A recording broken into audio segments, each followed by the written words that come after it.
Chapter 7. Sequence of tenses. Let's learn sequence of tenses. A set of grammatical rules between the tenses of verb in related clauses or sentences are called sequence of tenses. According to rules, the tense of a verb in a subordinate clause changes with the tense of a verb in a main clause. The sequence of tenses has two main rules that need to be followed. Rule 1. If the verb in the principal clause in the past tense, the subordinate clause may have a verb in the past tense. For example, he came and looked at the house. They watched the film and laughed. He went in a car but returned on a cycle. Exception to Rule 1. If the verb in the principal clause is in the past tense, the subordinate clause may have a verb in the present tense if it expresses a universal truth. For example, our teacher taught us that the sun rises in the east.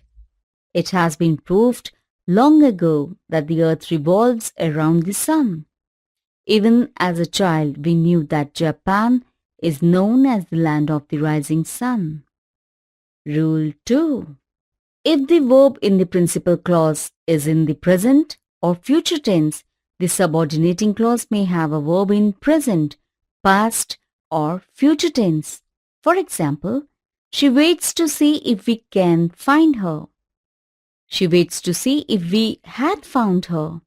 She waits to see if we will find her. Other rules.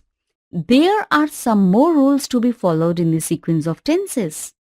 When the subordinate clause is introduced by the conjunction, then the subordinate clause may have a verb in present, past, or future tense, even if the verb in principal clause is in the past tense.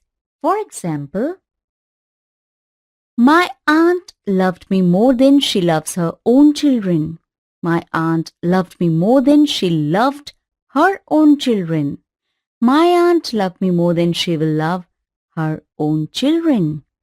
If the verb in a principal clause is in the future tense, we do not use future tense verb in a subordinating clause that begins with when, until, before, after, etc.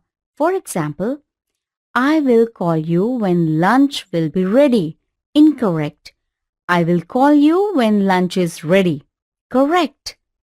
If the subordinate clause begins with the conjunction that, we use may in the subordinate clause when the verb in the principal clause is in the present tense and might when the verb in the principal clause is in the past tense. For example, I think that I may pass.